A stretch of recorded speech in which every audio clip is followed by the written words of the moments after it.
Será que tem aquele que te fala assim, ah não, vê o forró sofrendo essas mudanças e fala assim, ah não, o forró tá perdendo a essência. Tipo, não quer mudar junto com a galera, igual você tá falando. Evoluir junto com a galera. Tipo, tem aqueles mais conservadores que, que vê o forró tendo essas mudanças e fala assim, ah não, o forró tá perdendo a essência. Tem esses caras, tem essas pessoas? Tem demais, tem Tem, demais. Eu, voltando, eu me assumo, eu já fui um desses. Você Porque, como eu tô, que eu não tinha entendido isso.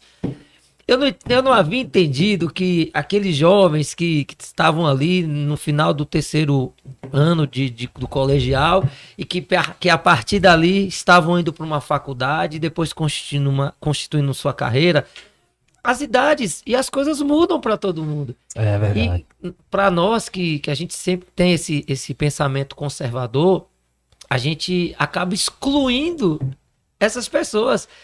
É o que eu não faço mais. O Baião de Dois, nesses últimos 4 anos, eu entendi, a banda como um todo, nós entendemos que a gente precisa comunicar com essa nova geração. Se eu não tiver uma porta de entrada para me comunicar com esse público jovem, esse público novo entrante, como é que eu vou mostrar para ele que a obra de Luiz Gonzaga, entendeu? Como é que eu vou mostrar para ele que tudo começou a ter uma história?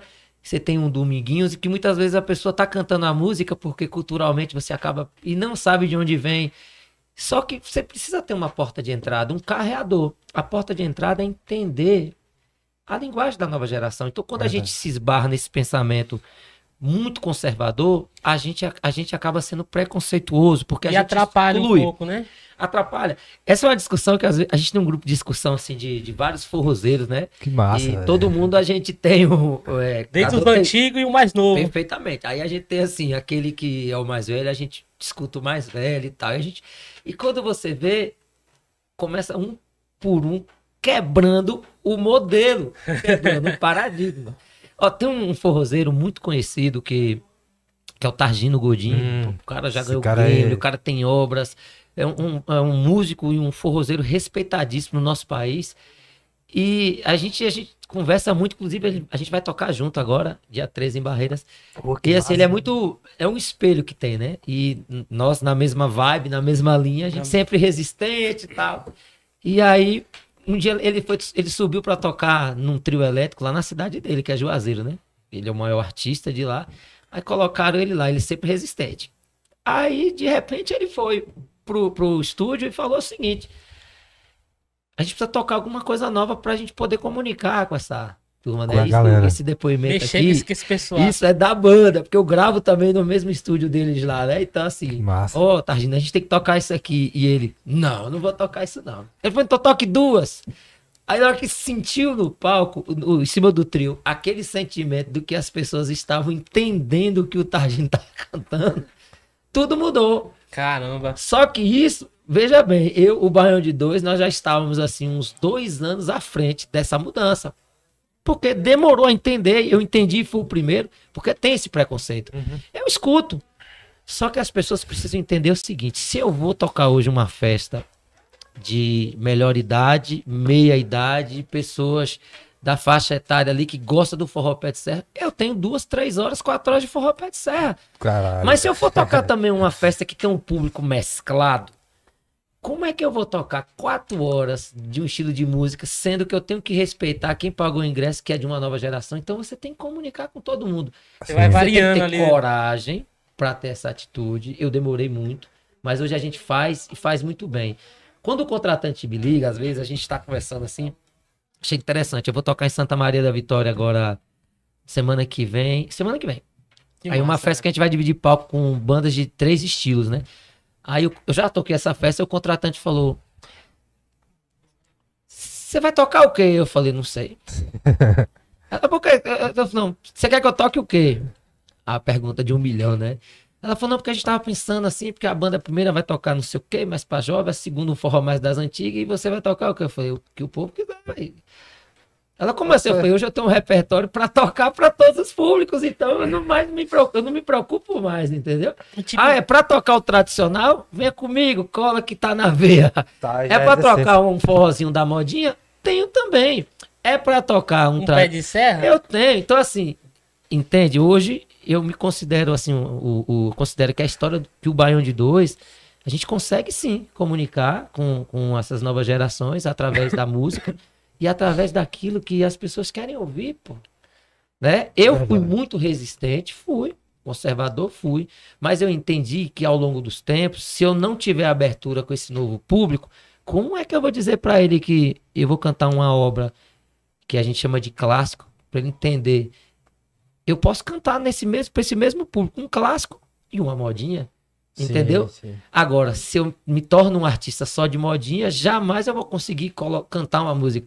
Então, hoje as pessoas já começaram a entender que o Baião de Dois é uma banda hoje de repertório eclético.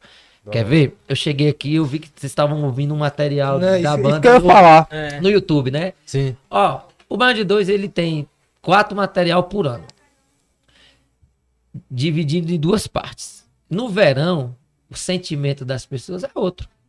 Aquele sentimento mais energia, né? Entende? Verão, aquela... Eu gravo, eu vou pro 5º ano, todo ano eu gravo Baião de Dois de verão. Pra cantar o quê? O que essa galera quer ouvir. Passou o verão, vem a temporada de forró, eu vou tocar o quê? Forró.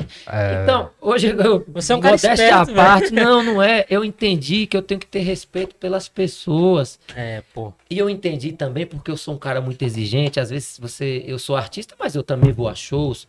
E às vezes eu não me sinto muito bem em um show quando o repertório é impositivo.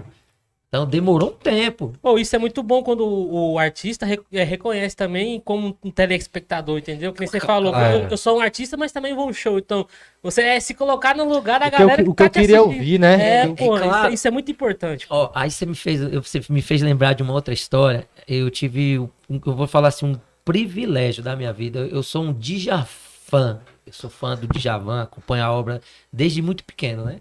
Apesar de ser forrozeiro, eu sou apreciador de uma boa música da MPB. Aí eu tive a oportunidade com a minha esposa agora de ir a um show do Djavan. Esse era um show de 2020, aí veio a pandemia e tal, enfim, esse bendito show saiu agora. Sabe quando você me perguntou assim, qual é o sentimento de voltar a tocar? Olha que negócio da zorra. Eu tava assistindo o show era teatro. Você tem sua cadeirinha marcada, né? Você senta ali e tal. Só que você vai ver um dinossauro da música brasileira e internacional.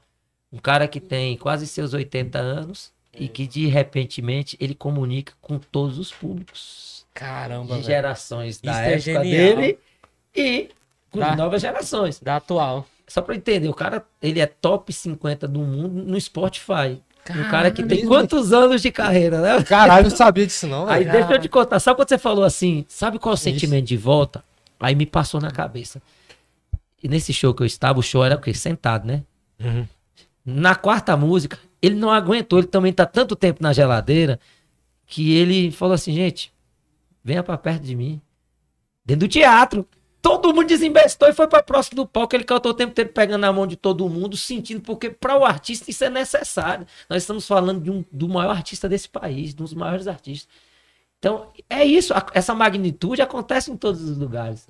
Pô. Olha, tá todo mundo sentadinho, né? Bonitinho. Aí meio 4ª música na frente, ele sentiu que tava todo mundo na vibe cantando. Ele preciso dessa energia. Todo mundo desceu, que esses teatros é de cima pra baixo, né? Foi no Teatro Castro Alves? Não, foi no Ulisses Guimarães, em Brasília. É gigante. Em Brasília. Foi lotação máxima. Na 4ª música, todo mundo desceu do salto da cadeira e foi pro próximo do artista, porque era o que o público queria e mais ainda era o que o artista queria. Tá todo mundo com saudade, pô. Se você não comunica, se você não chega perto, então a música tem essa magia, a arte tem essa magia. Quem não tem essa sensibilidade para entender, fica, às vezes acha que a gente é maluco, que é aquele doido ali. Tô vivendo minha vibe, tô ali querendo levar um pouco de entretenimento para as pessoas, seja um sorriso, seja como você relatou, que saudade, você voltou, saudade do forró da Copeb com Baião de Dois. Isso é que move o mundo, pô. O artista, ele tem que entender que essa é a função. E a função do Baião de Dois é essa, é levar alegria, seja para os novos entrantes de idade, para todo mundo. A ideia é essa. Com certeza. E eu espero que a gente esteja conseguindo, né? Fazer, creio que sim, porque a gente tem sentido, né? Que a gente está conseguindo comunicar com o público jovem e não deixou jamais de comunicar com as pessoas que gostam da banda. Então, Foi que nem a gente tá ouvindo aqui mais cedo, né? O CD que vocês lançaram. Aí eu ouvi uma coisa muito interessante, cara, que vocês pegaram o ritmo de piseiro e vocês colocaram as zabumbas assim, Tudo. mesclado. E exemplifica bem isso que você falou, né? Que é unir o novo e o mais velho. Eu achei isso muito interessante, que vocês não perderam a essência. Vem com a minha cara.